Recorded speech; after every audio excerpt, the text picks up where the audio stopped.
Hello there. Now, if you didn't know already, I am a massive fan of Halloween. It's a bit of an obsession of mine, and over the past few years I've designed and built several Halloween displays that people come and visit on Halloween night, and it's allowed me to try out lots of different effects that I've seen in theme parks and dark rides. We've done lots of different things. We've done Pepper's ghost at the back of the garden, spooky things appearing. We've done scrim effects, things appearing behind sheets and pieces of material. We've done motorised effects and props and things jumping out of bins and from behind bushes and things. And last year, for the first time, some pneumatic moving figures, which I built with the help of robotics engineer David Buckley. Now, I thought this is all very well walking down a path and seeing the whole display in front of you. I thought, what if we could make it a bit more creepy and actually build a proper walk-through attraction?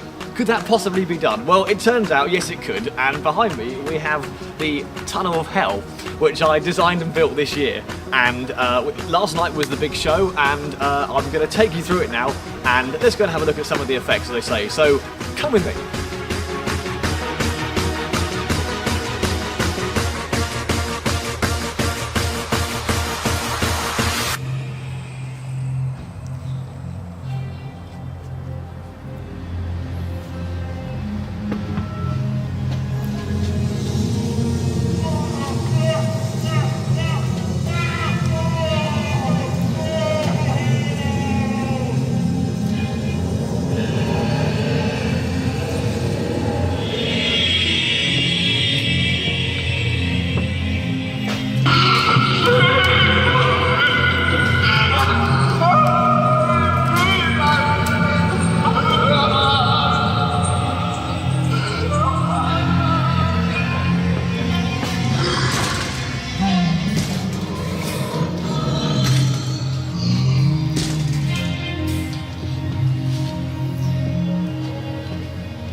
Abandon hope, all ye who enter here.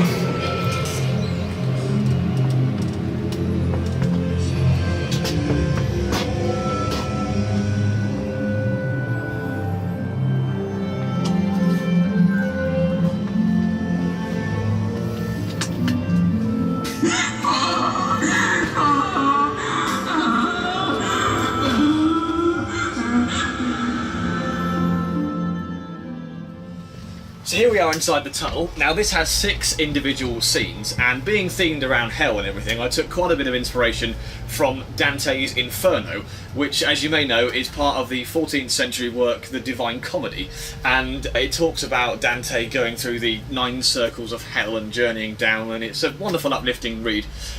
But that's where I got some of the ideas from, and certainly this scene here, the first scene. Now all the effects in here are triggered by these infrared sensors in the walls here, so when people walk through it breaks the beam and triggers the computers that controls the effect. So scene A, how that works is we've got a bloke sat on a chair, and the idea is he's being stung by a load of wasps.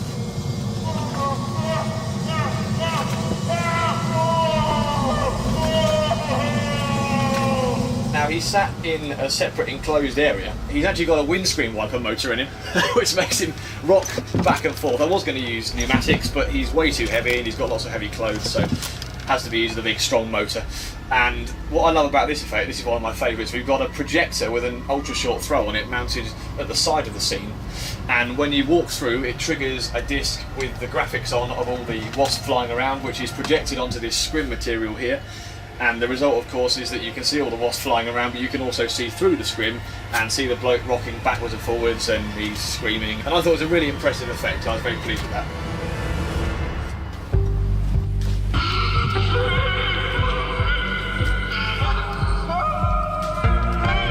In our second scene, we have a rather unfortunate looking chap hanging in chains there, and he's the first of our pneumatic effects, so he's got a little pneumatic cylinder in the back, and if I walk through here and trigger him, he leans towards the window and rattles away. And I think it's a great little effect. He worked very well. He's got a little par 16 above him which lights him up. He worked very well indeed. Speaking of pneumatics, over the back of the tunnel is a shed with a small compressor in it. It did a marvellous job of looking after all the pneumatic stuff.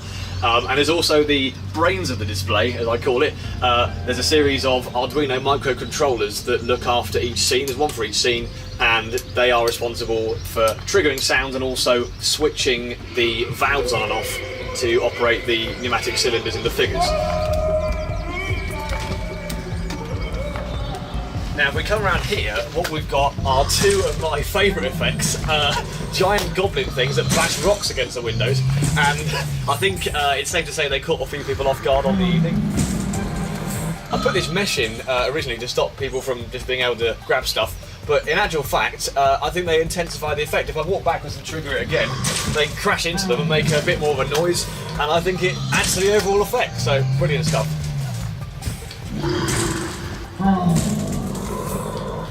Now here, by way of a little change of scenery, we've got a nice simple effect. I saw this on the internet actually, a great little thing. It's essentially polystyrene heads covered in a bit of gauze, and they're hanging on black thread, and a little pulley system at the top there moves them up and down.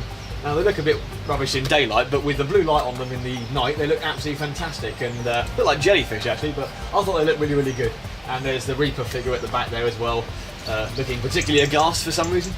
But there we go, so that's a nice little effect, and breaks up the rest of the horror. Now if we come around here to our final scene, we've got the devil himself. Now a nice classic effect for you as well. We've got a little fan down there, and a red light, and a piece of silk at the back there, and that creates that nice billowing flame effect, which I think looked really good in the dark. And if I trigger him here, he leans towards the window.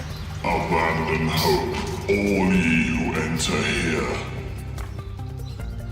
Now if we come out of the tunnel and pop round here, we've got our final little scene, and anyone who's been to my favourite place in the world, Blackgang Chine, the theme park on the Isle of Wight, will know that I've shamelessly nicked this idea from an attraction they've got there called Rumpus Mansion, which is a haunted walkthrough attraction, and it's inspired an awful lot of stuff I've made for Halloween over the years.